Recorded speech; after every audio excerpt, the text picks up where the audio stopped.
Está no ar Gente que Fala, o melhor programa de debates do rádio brasileiro. Gente que Fala tem texto e direção geral do jornalista Fausto Camunha.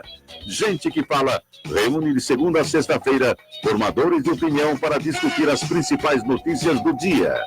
Gente que Fala tem o selo de qualidade APECOM.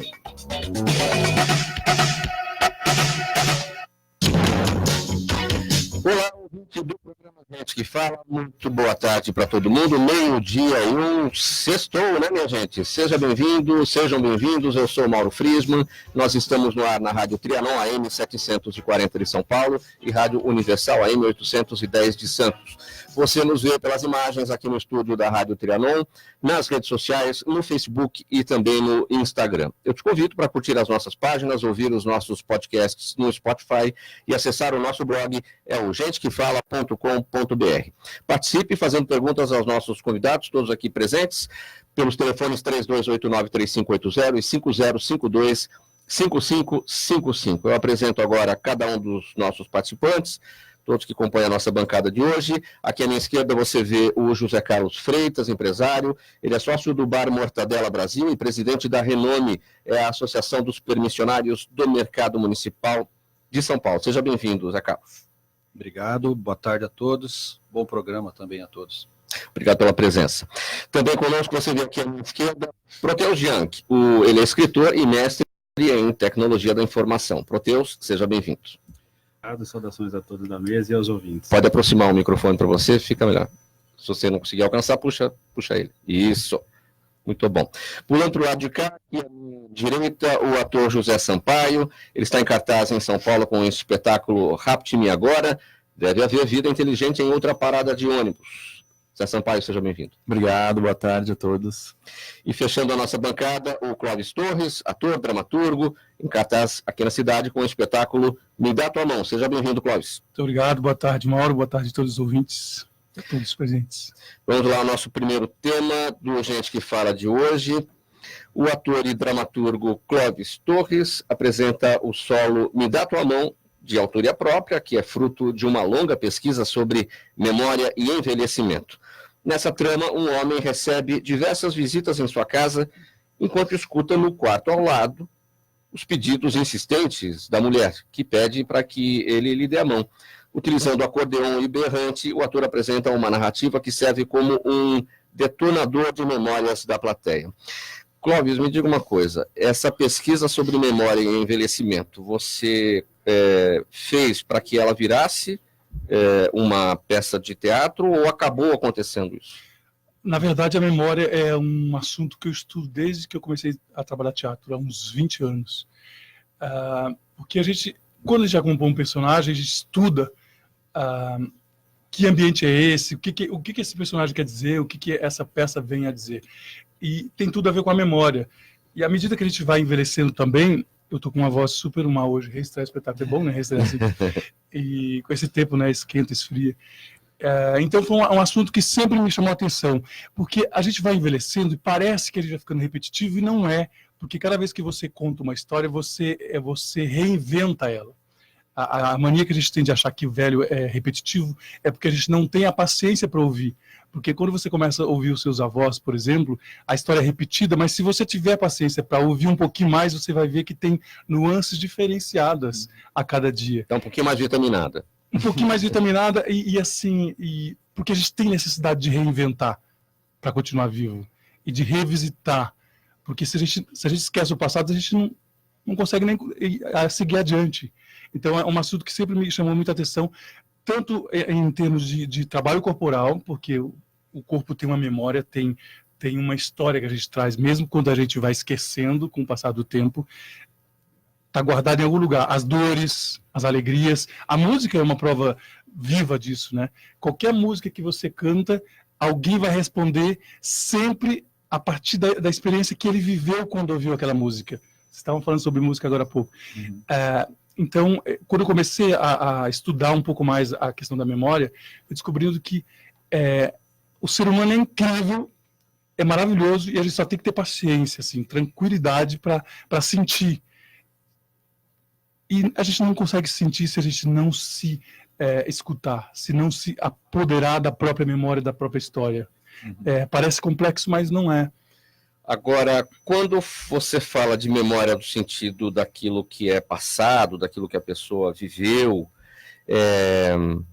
dá para fazer uma relação com memória no sentido de decorar? Você é um ator, você tem que decorar textos. Ou seja, você depende da memória para isso. É uma outra história, né? Dá para fazer uma relação entre uma coisa e outra? Dá para fazer, sim. Agora, você perguntando, eu lembrei de um livro da Ecléa Bose, chama Memórias de Velhos, que ela conta a história de São Paulo inteira a partir de histórias verídicas de moradores dos bairros de São Paulo. É um livro imenso, e quando você termina de ler, parece que você tem essa narrativa de cada pessoa ali. Eu vou chegar no que você falou, a questão do decoreba, como a gente fala popularmente. Porque a gente tem que entender primeiro a narrativa, o que eu quero dizer. Antes de querer decorar as palavras, eu tenho que entender o que esse texto, o que essa história... O que aquilo está querendo dizer. Onde ela me toca, e se eu quero dizer, primeiramente isso, se eu quero dizer esse texto. Tudo facilita, não é, José? Sim, muito. Como ator, assim, se eu... Como a música também, se eu quero cantar essa música, se eu quero... Então, é o primeiro passo. Porque as pessoas sempre perguntam assim, como é que decora um texto? Eu não tenho uma receita. A gente tem exercícios que a gente estuda ao longo do teatro, mas funciona para um, não funciona para outro. Acho que o primeiro é o desejo de dizer isso. Quando eu escolho uma peça, eu penso nisso. Sim. E acho que envolver com José Sampaio. E acho que envolver com a emoção, né? Eu, por exemplo, essa parte de decorar o texto para mim é terrível, assim. Quando eu tô com o texto, só com o texto, sem... Eu falo, ai, Deus, por que eu fui escolher fazer teatro? Meu Deus, tem que decorar esse texto. Porque, para mim, passa primeiro por esse martírio de decorar as palavras e tudo mais. Mas aí, uma vez que passa pelo corpo, pela ação, aí na ação, e aí não esqueço nunca mais. Pela memória, porque... Que grava mesmo, né? O teu corpo responde a esse desejo de dizer ou não dizer, porque às vezes a gente tem que falar um texto convidado por um diretor, um espetáculo, tem um texto que você tem que falar, e você não gostaria de falar, mas aí você vai reverberando no teu corpo o que isso ou aceita ou rejeita, né? Sim.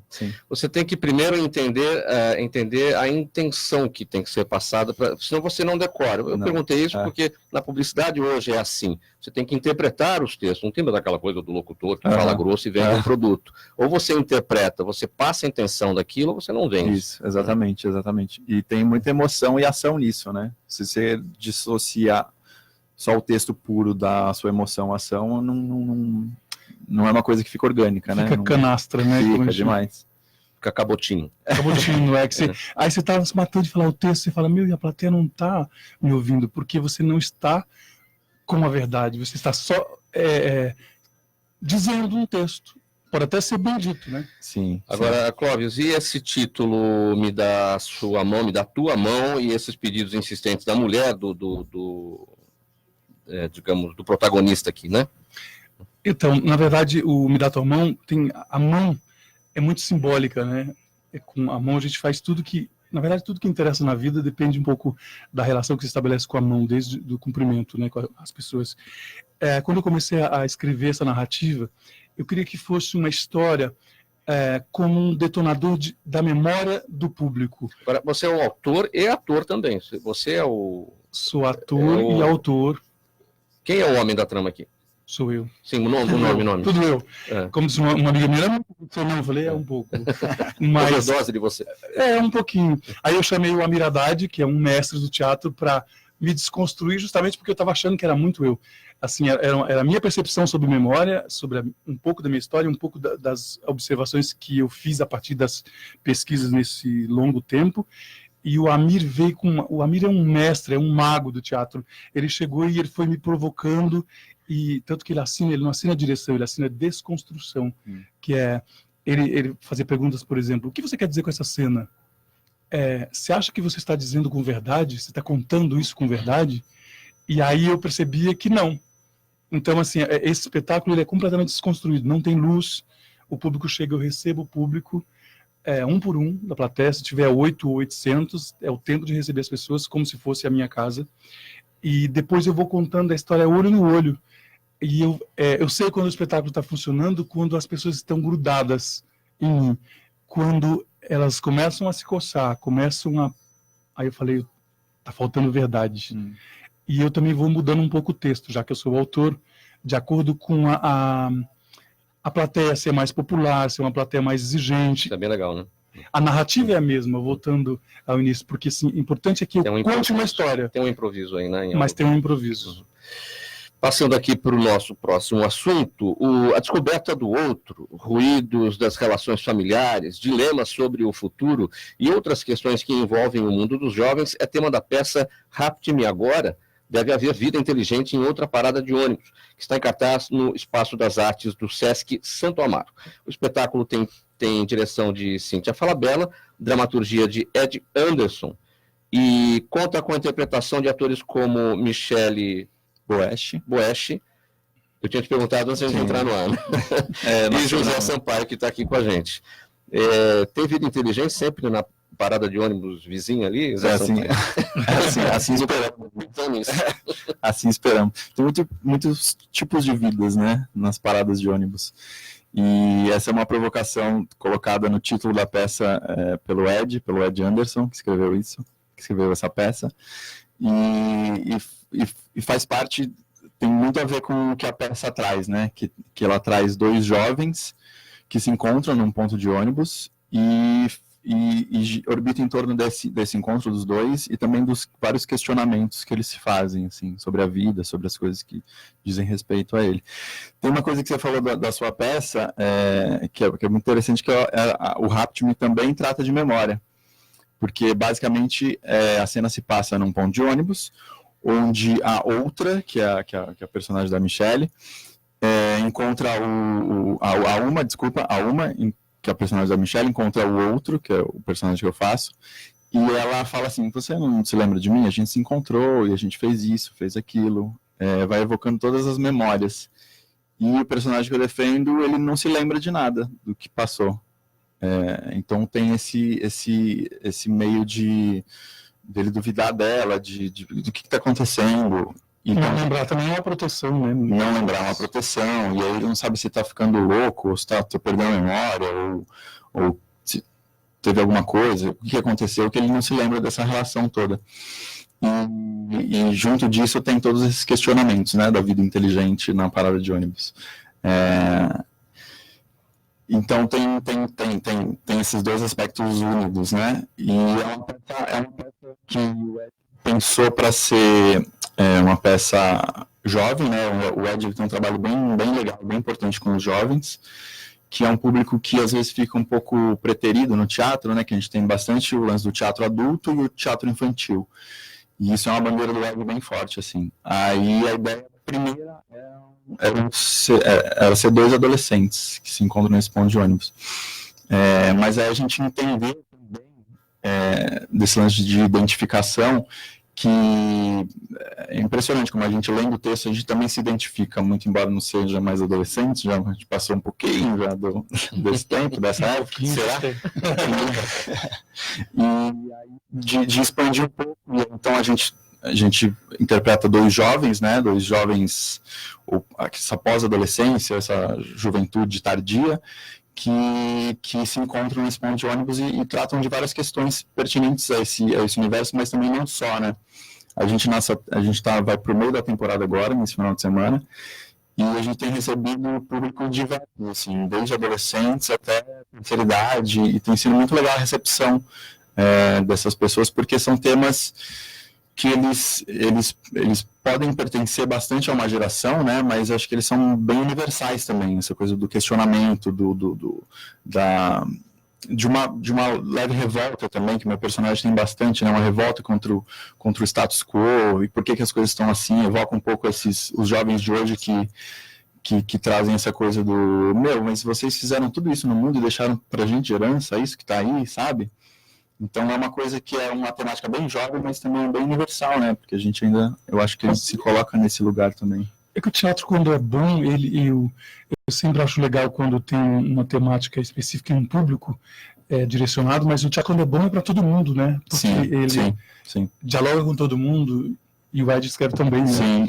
Deixa eu pegar de novo esse aspecto da memória, até para jogar aqui para o Proteus, que é escritor, O escritor também depende muito da memória, porque às vezes tem uma ideia e a coisa vem, naquele momento você não pode anotar, você está fazendo outra coisa, e aí você tem que encontrar ali uma das caixinhas para guardar aquela informação. Eu não escrevi um texto, mas a gente que lida com texto jornalístico também tem esses momentos. Nossa, surgiu uma ideia, aí onde é que eu vou guardar isso para poder escrever depois? Como é que você lida com isso? Olha, é um desafio e eu procuro o quanto antes anotar para não esquecer, né? Embora eu tenha uma memória relativamente boa, né, para as ideias que eu tenho, e eu sou meio insistente, né? Então eu penso na mesma coisa. Olha, é um montão. É isso que eu Hoje em dia é assim, né? Se puder interromper um pouquinho, é a questão da memória que vocês falaram, né? Isso, a memória a gente sabe, você vai envelhecendo, a coisa você vai lembrando só. Isso com o tempo, vocês, atores, tal, fica mais fácil de decorar o texto com o tempo, ou vai ficando mais difícil? Tem a coisa da técnica, né? Que Você vai se aprimorando. Quanto mais você faz uma coisa, mais fácil. Os caminhos você já conhece, né? Ao mesmo tempo a memória vai ficando mais... Ao mesmo tempo a memória vai ajudando tanto. Mas você apela para várias memórias, do corpo, do treinamento, sim. que é diferente do escritor, eu acho, porque você tem uma ideia, se você não anota, eu escrevo também, se não anota logo, pode ser que você esqueça, mas também com o passar do tempo você vai descobrindo que muita coisa você tem que esquecer mesmo, que o que insiste que é bom, né? E a questão da prática, da insistência, né? Então, quando você pensa várias vezes uma coisa, é uma coisa que ensaiar um texto, acredito, né? Porque você, de tanto insistir, né? Aquele negócio meio que se solidifica na sua mente. Né? E eu fiz essa pergunta em tom de brincadeira, para eu usar essa coisa do tamanho da memória, quantos gigas, porque, como a gente vai falar daqui a pouco do seu trabalho, que é um thriller é um suspense, aí um plano de fundo tecnológico no suspense, então eu entrei já no mundo da tecnologia e fiz essa brincadeira. Obrigado.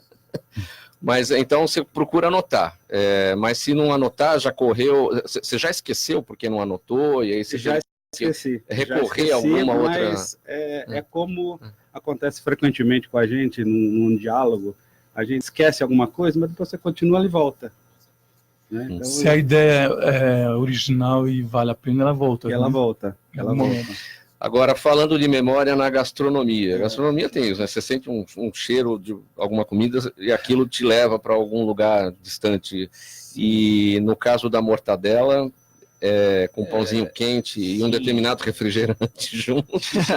Você conhece alguém assim que não gosta de mortadela, de repente a pessoa até não possa... Junta mais aqui. Não possa comer, né? Sim, também você não vai comer todo dia mortadela, lógico, embutidos, mas dificilmente alguém não gosta de mortadela. Eu conheço poucas pessoas que não gostam.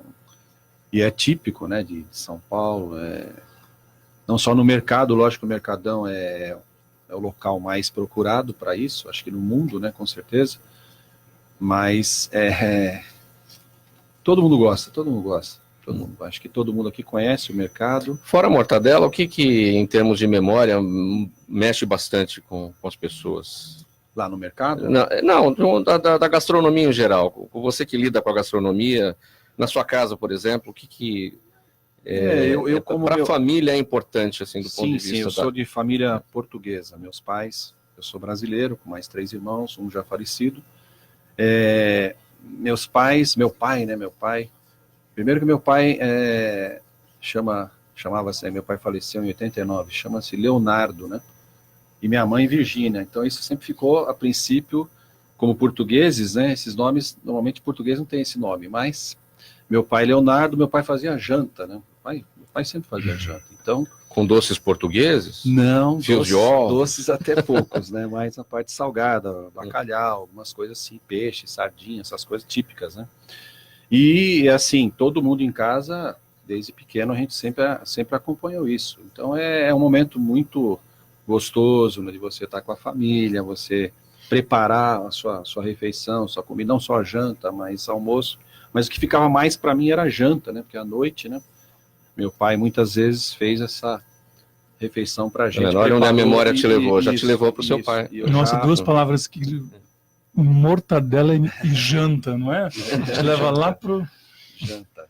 E então acho isso, é importante, né? Você falou de gastronomia, família, que gosta, né? Que eu acho que tem que gostar, né? Você fazer comida, vamos dizer, fazer refeição, você tem que gostar, lógico, como quase todas as profissões, fica mais fácil. E hoje em dia, não de agora, já faz um tempo, homens, né, estão mais preparando mais comida. Antigamente era mais a mulherada que fazia, mas no caso do meu pai, pô, isso há muito tempo, meu pai faleceu há 30 anos já, então ele já fazia muito isso. Hoje nós temos que ajudar em casa, né, mulherada, cuidar das crianças, ajudar a fazer as refeições dentro do possível, né?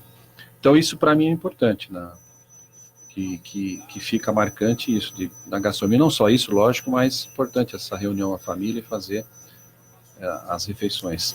Essa mudança cultural de homens indo para a cozinha e a gente vê bastante, não porque vai dividir tarefa com a mulher, porque gostam de fazer isso. Isso vem como? Isso surge como?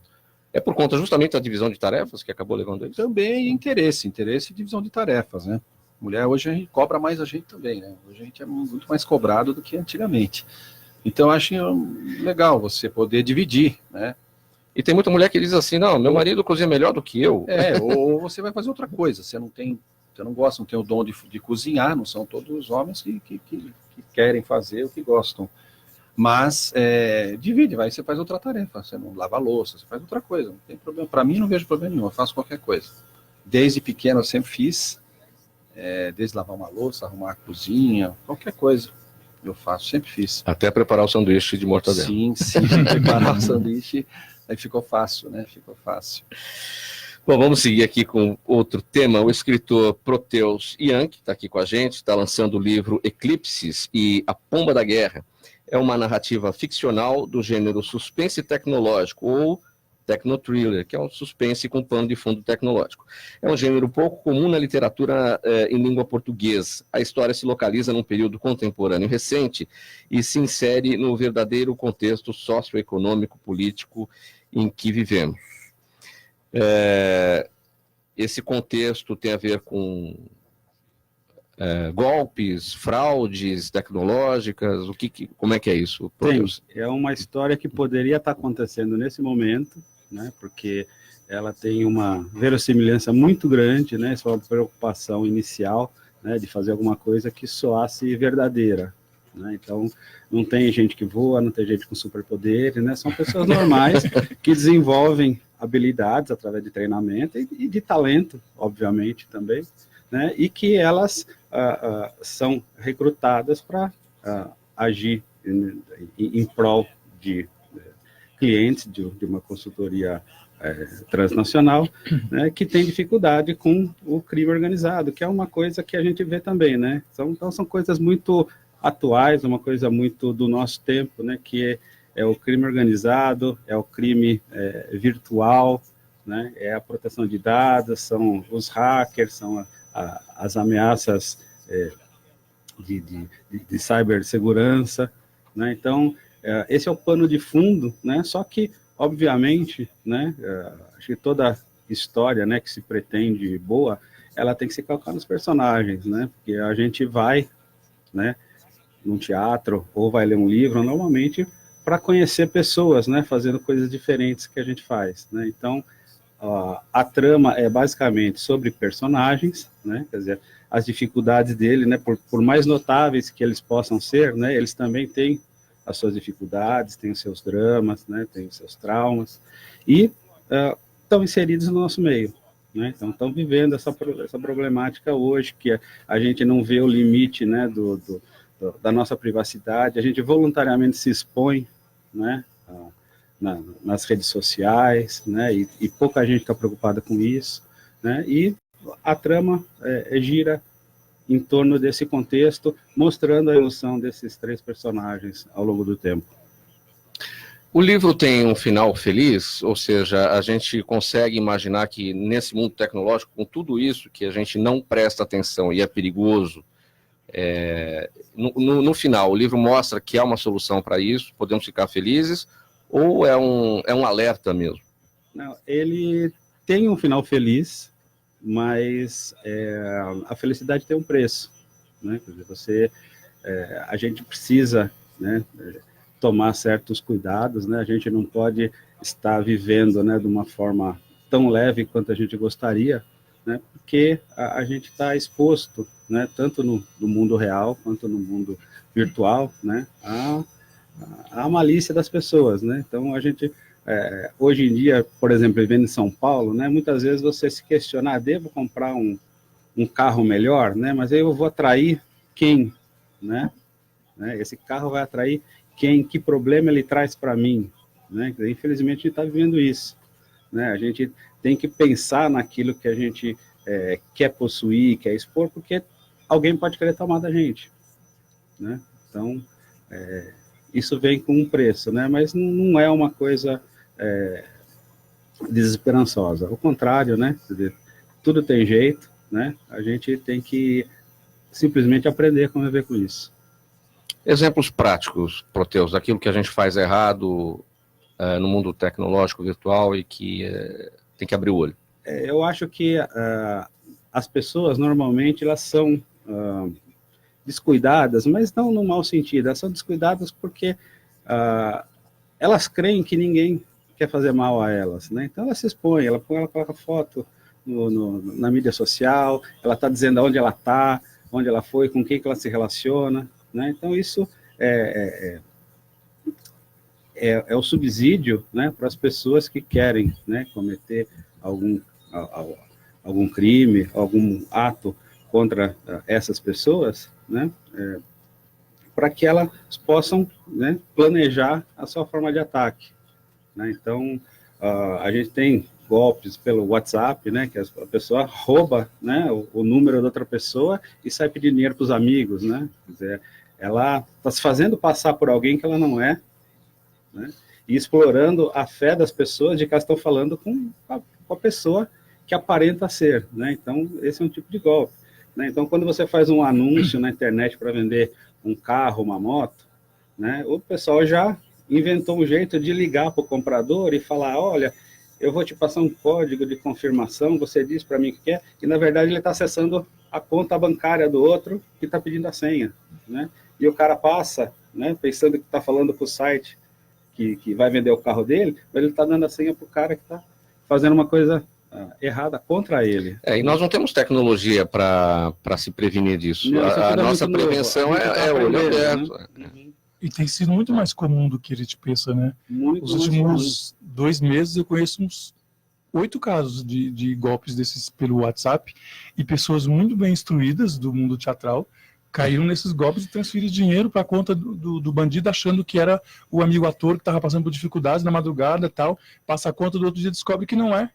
Tem dos sites de comida também, que você perdeu o celular, se alguém te roubar teu celular, tá tudo lá, teu cartão, o pessoal faz pedido. Sai fazendo compras, né?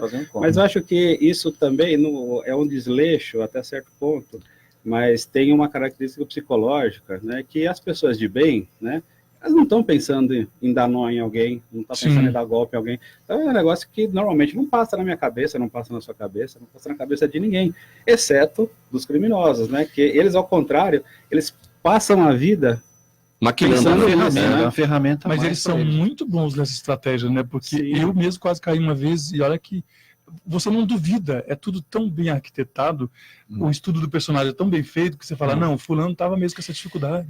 E esses cybercriminosos, digamos assim, eles são requisitados por grandes empresas da área de tecnologia para ensinar as empresas a criar ferramentas de proteção. Exatamente. Tem um caso muito comum, são dos criminosos que foram pegos, né, e que trocaram de lado, né, que agora eles instruem, né, as empresas a como se prevenir, né. Um exemplo bastante emblemático disso foi aquele caso famoso que ocorreu desde a década de 50, né? Um rapaz se fazia passar por piloto, né, da Panam, né, que já nem existe mais, e ele voou em tudo que é voo que tinha da companhia, ele fazia requisição de uniforme, então ele passou um filme, né? E hoje ele faz justamente isso, né? Então, porque ele teve toda essa vivência, né, na exploração, né, dessas vulnerabilidades psicológicas, né, por assim dizer, das pessoas, né, que agora ele está instruindo, usando a inteligência, usando a inteligência, Falar assim, olha, não faça assim porque ó, ele, ao te fazer esse tipo de pergunta, né, ele está antevendo uma resposta que você vai dar que vai favorecê-lo.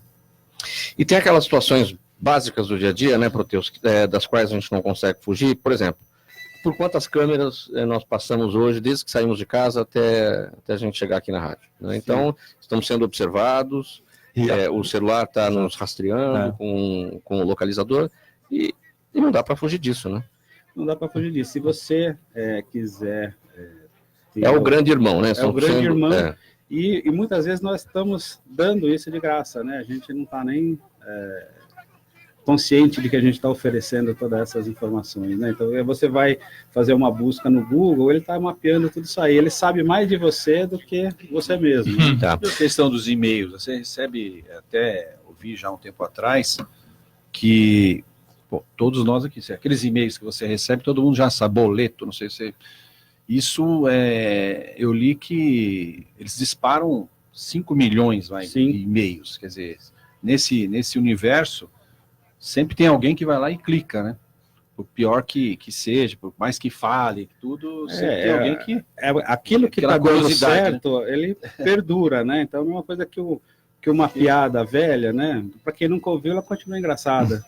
Né? Então, aquilo que está funcionando, né? Só não funciona para quem já viu.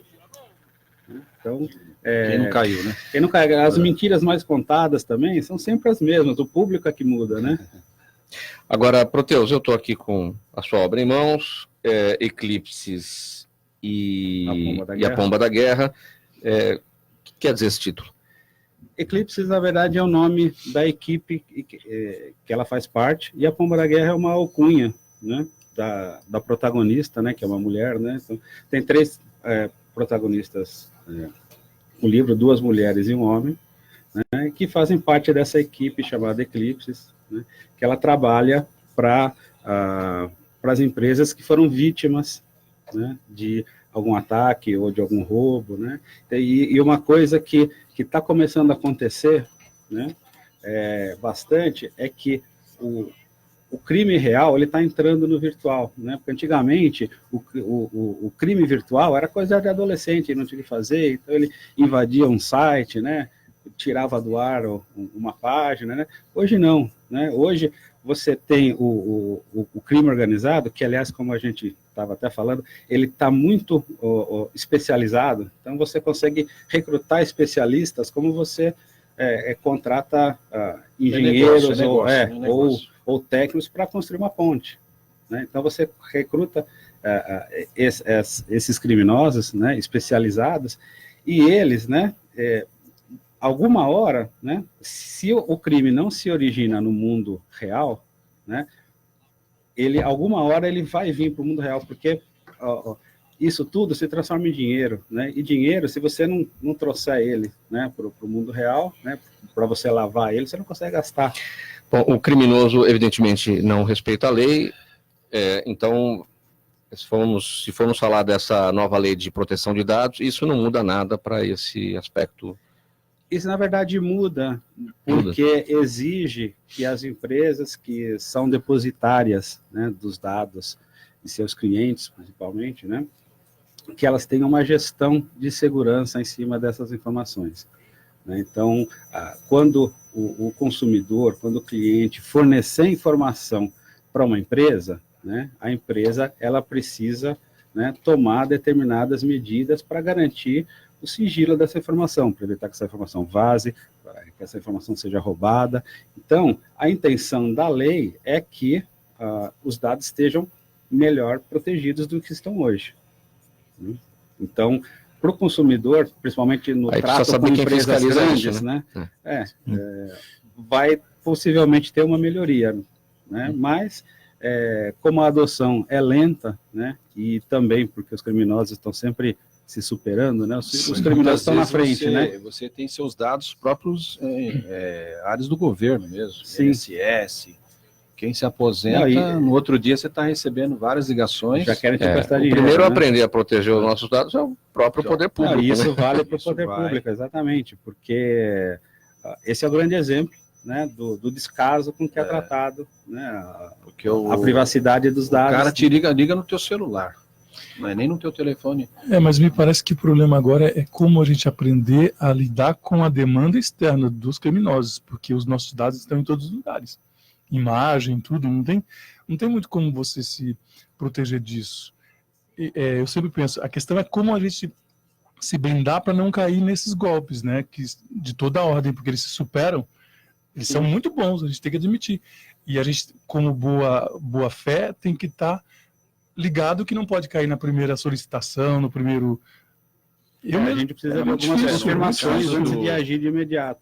O INSS, não vou dizer que é um golpe, mas alguém liga para você e sabe do que você foi, você se aposentou, você tem um crédito, quer dizer, não é bem para dar um golpe, mas é uma situação que alguém violou seus dados, alguém passou para você os dados. Se inicia num ilícito, né, que hoje está tipificado pela Lei de Proteção de Dados, que é o vazamento de dados sem autorização. Então, agora já é um ilícito. E quando você entra num restaurante que você nunca foi e aparece no seu celular, seja bem-vindo, você fala, estamos perdidos mesmo, né?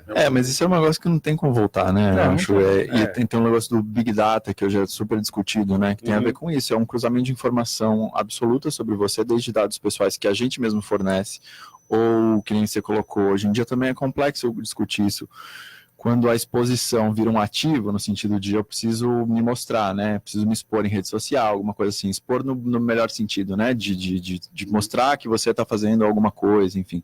A gente vive muito disso, né? De divulgação, de mostrar que você está fazendo um trabalho.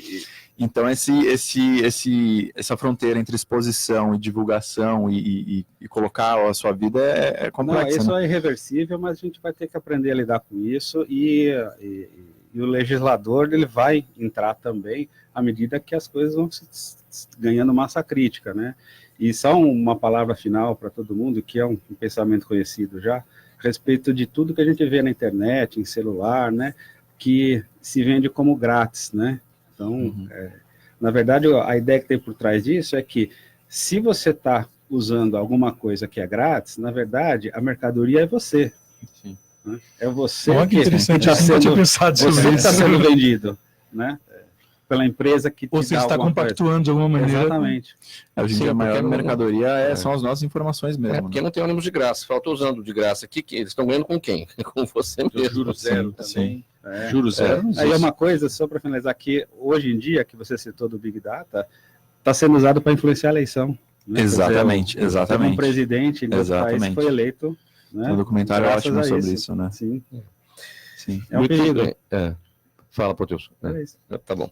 Passando o tema aqui, inaugurado em 2004, junto com a grande revitalização do Mercadão Municipal de São Paulo e com a construção do mezanino, o bar Mortadela Brasil ganhou fama principalmente por seus colossais sanduíches de mortadela.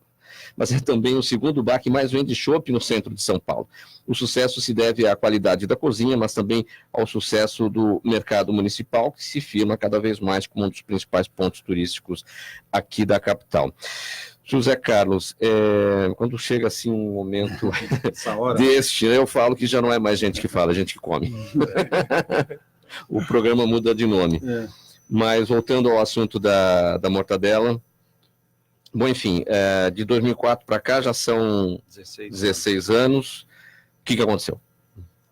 Muita coisa aconteceu, né? 2004 por quê? Teve uma grande reforma lá, uma revitalização do mercado, e foi construído o mezanino, né, que não tinha, originalmente o mercado não tem. O mercado fez 87 anos agora em sábado, dia 25 de janeiro, que é também aniversário da cidade. Então, lá em 2004 foi inaugurado o mezanino, foi quando nós montamos lá o nosso bar. E são 16 anos, muita coisa aconteceu, com certeza. Nós estamos ganhando corpo lá dentro do mercado, que já tem outros bares, outros restaurantes também que vendem mortadela lá e outros produtos. E o Mercadão se notabilizou muito por isso. Eu vou lá comer um sanduíche de mortadela. Sim. O mortadela e o pastel, né? O pastel de bacalhau também que é típico lá, um almoço, né? Típico.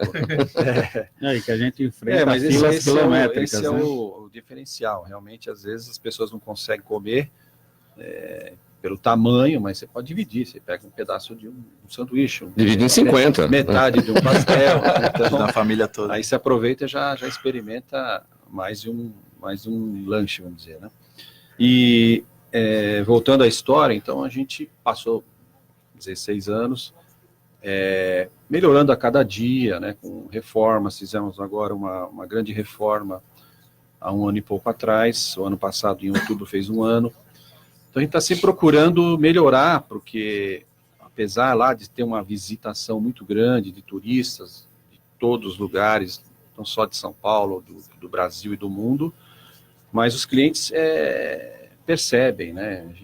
Mesmo a gente quando vai assim, você percebe que existe uma preocupação com o cliente, você poder receber ele melhor no atendimento, na acomodação, e por ser um lugar muito procurado, cheio. Então a gente fez uma reforma agora recentemente, sempre pensando no bem-estar do cliente, que é o que mantém a gente lá, né? Não só lá, como em todos os lugares. Eu perguntei o que mudou, porque assim, estamos falando do centro de São Paulo, né? Local de difícil movimentação, por conta de trânsito, não tem onde estacionar, você fica na mão de certas pessoas ali. Então, tudo isso, muitas vezes, acaba um grande problema de todas cortando as cidades incentivo. grandes, né? Né? Todas as cidades do mundo grandes têm esse problema de locomoção. Lá, como eu falei, a maior parte, no nosso caso, são turistas, 65% turistas. Então, é um ponto turístico de São Paulo, faz parte ali do roteiro turístico. Tem várias atrações ali próximas, né? Museu da Língua, tem museu ali próximo do outro lado do mercado, tem várias atrações que o centro leva as pessoas, e já acaba passando no Mercadão, mas existe alguma dificuldade, mas entendo que é de cidades grandes mesmo, muita população enorme, né, de São Paulo, porque muitos, sempre quando tem feriados, né, carnaval, o pessoal fala, não, saiu 2 milhões de carros de São Paulo, mas ninguém fala quantos que entrou, né? Normalmente você não fala, porque aí você vai para a cidade, dificilmente a cidade fica vazia, né, São Paulo, mesmo nos feriados. Então, a visitação é muito grande. Nós temos um público bem maior, né, nesses períodos de férias, janeiro, julho, feriados, principalmente o pessoal de São Paulo, interior de São Paulo. Mas o mercado ali é um ícone ali de São Paulo, é um dos 3 pontos mais visitados. Zé Carlos, Vale a pena. quantos tipos de mortadela existem? Eu trabalho com três tipos dentro da mesma marca. A gente trabalha com a mortadela Marba e com 3 tipos de mortadela: defumada, tradicional e italiana. Então o cliente nosso tem uma boa gama ali para poder escolher o que ele aprecia mais. O que as pessoas preferem mais? A italiana ela tem uma boa saída. É uma das mais procuradas, que nós temos um sanduíche lá que chama Brazuca, e ele é feito com essa mortadela italiana. E é o carro-chefe, é o que mais vende lá. Ele é uma baguete com parmesão, aquela com parmesão em cima, essa mortadela italiana, queijo cheddar, bacon e alface americana. Alface A alface é fundamental, né? E ele assim, ele sai da chapa, vamos dizer, que é 550 gramas. Você pega o sanduíche, tirou o chapeiro, coloca, você põe na balança, 550 gramas. Então é uma refeição. E depois você volta para a balança. Ele já vem cortado, mas é o que eu falo sempre lá, irmãos, é muito grande, o cliente fala muito grande, eu falo, mas você vai comendo, ele vai ficando pequeno, né? Ficando menorzinho, vai diminuindo. Quando você termina, fala, não veio nada? Tem pessoas que comem, já comeram 2 sanduíches, né? É difícil, mas tem pessoas que comem de mortadela, de pernil, que nós temos outros sanduíches também. Mas é isso, é gostoso, o mercado é muito bom. Qual que é não sei se dá pra, acho que eu vou falar besteira, qual que é a bebida que harmoniza com mortadela? Chopp, você pensa, cerveja, para quem pode beber, quem não pode. Moderação, né, que todo mundo fala. Mas qualquer coisa. Eu particularmente gosto muito de café da manhã. Café com leite, pão e mortadela, pão francês, mortadela fria. Café com leite? Café com leite, Paulista gosta muito de café com leite. Hein? Com mortadela. Com mortadela. Pão e mortadela. Ou pão na chapa, né, que o pessoal pede. Eu prefiro assim, é muito bom. Mortadela fria, bem fininha, corta ela bem fininha. puder fatiado na hora, esse é o grande segredo, né? Você trouxe aí, tá na sua bolsa, não?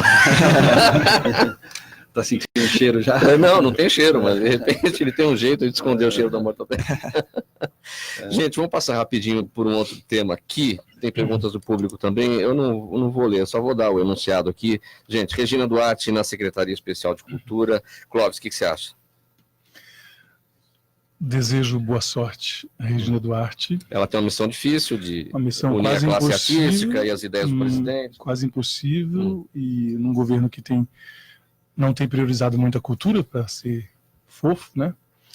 Então eu desejo boa sorte, na verdade. Acho que ela é realmente muito corajosa de aceitar esse desafio aí. Seria um desafio para qualquer pessoa. Qualquer pessoa que trabalha com cultura já é um desafio. Num governo como esse, de reconstruir a questão cultural, eu acho que ela realmente vai precisar de muita energia, muita boa vontade e muita lucidez. Espero que ela tenha tudo isso. Zé Sampaio. Desejo boa sorte também. Isso não tira a essência de um projeto que, ao meu ver, é bastante temerário dentro da Secretaria de Cultura hoje em dia. Ainda bem que o secretário anterior foi exonerado, porque realmente era bastante temerário que ele estava planejando e querendo e dizendo sobre os planos dele. Porém, esses planos a gente ainda não sabe até que ponto eles continuam dentro da secretaria, assim, sabe? Até que ponto eles prosperam lá dentro. Espero que, como uma figura que já tem uma trajetória imensa dentro da teledramaturgia, de resistência, de apoio às pautas democráticas, acho que ela, espero e desejo que ela traga um pouco de luz também nessa Essa é a esperança, né? Maior, uma esperança. Porque ela tem uma leveza na história dela que a gente espera que se traduza de uma maneira nas ações culturais com o governo. Que mude um pouco os rumos, né? Isso que é fundamental, acho muito importante, que tenha talvez uma mudança de rumos, assim, porque a princípio a gente não vê isso, assim, dentro da própria secretaria, uma mudança substancial de rumos, assim, do que eles estão pretendendo pegar a própria Ancine, o desmonte da Ancine, dos projetos culturais, do tipo de projeto que eles estão querendo dar vazão, assim, é bastante excludente, assim, na minha opinião. Proteus, o que você acha? E paixões políticas e polarizações podem atrapalhar o caminho?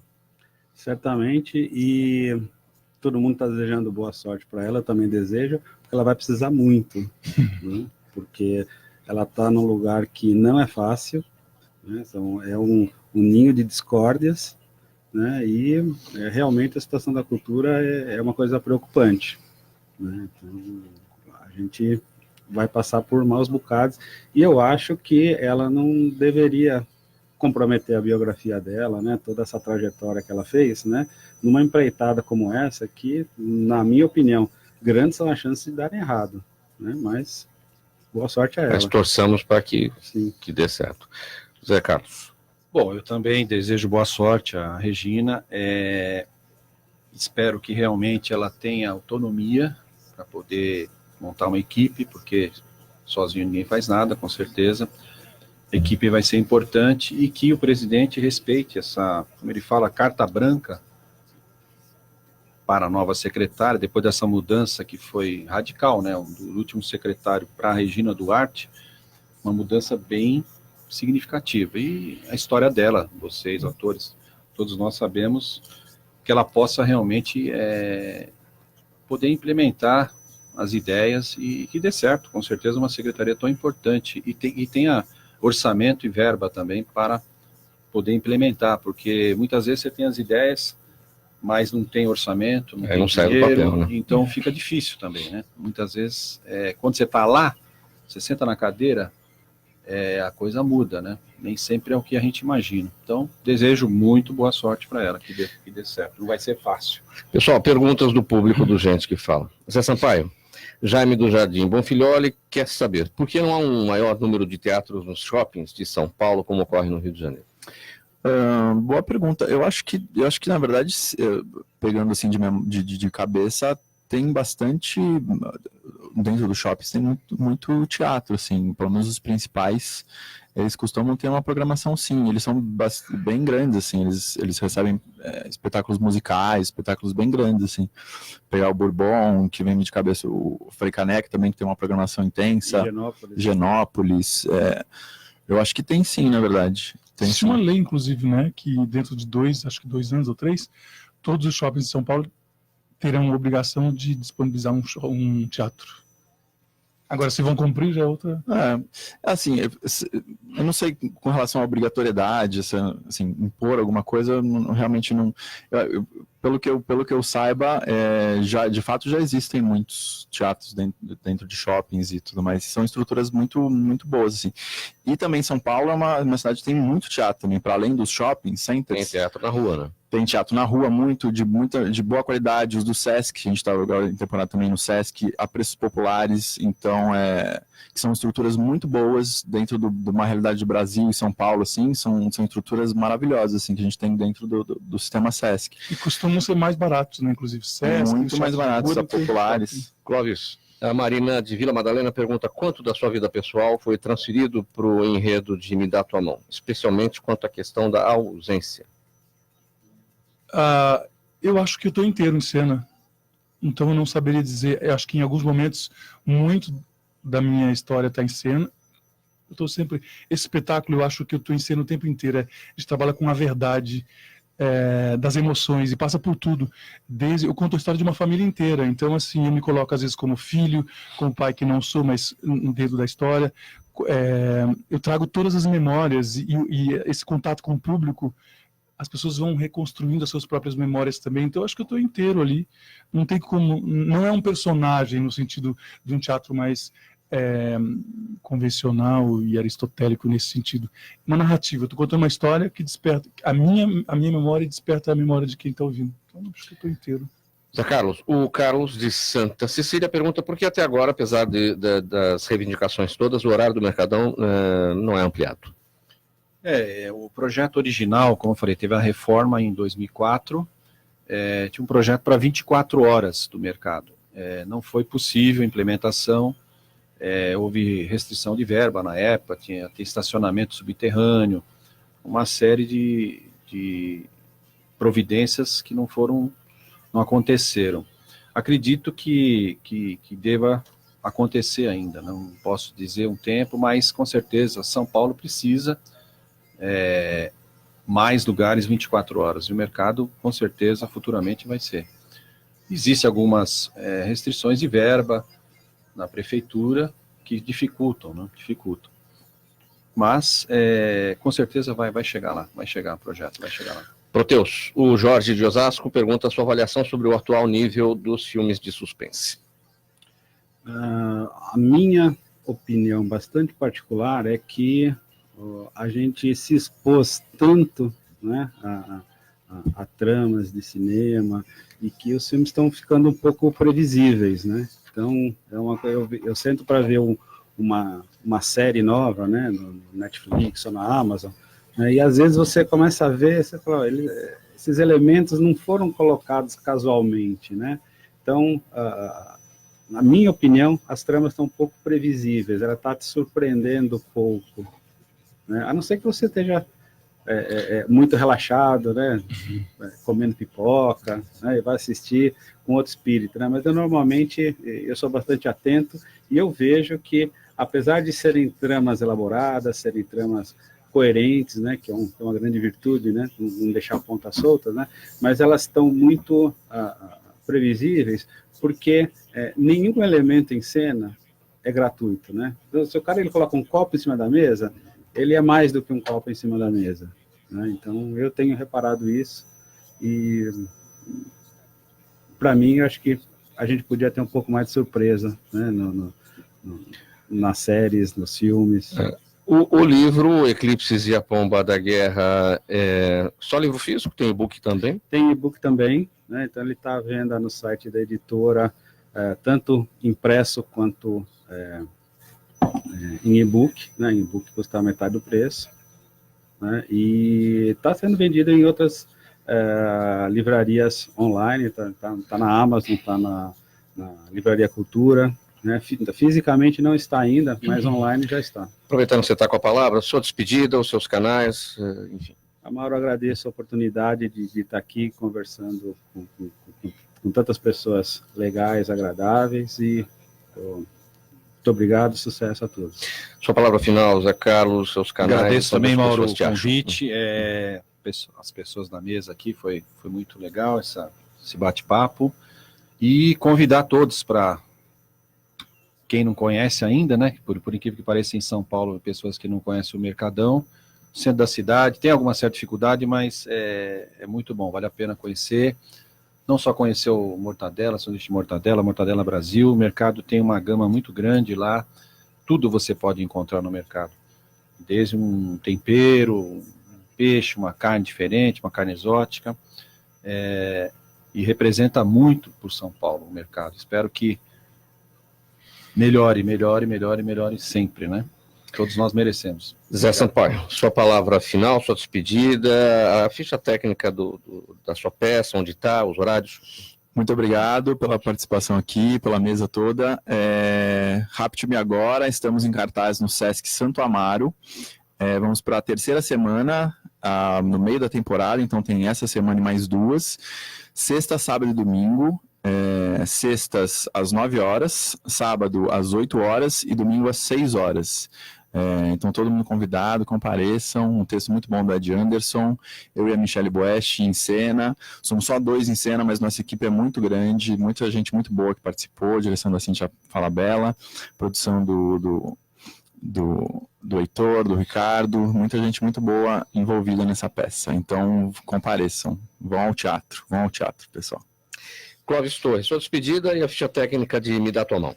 Muito obrigado pelo convite, pela mesa, bate-papo aqui, e Me Dá Tua Mão no Teatro Giostre, aqui na Rui Barbosa 201, ao lado do Sérgio Cardoso, Teatro Giostre.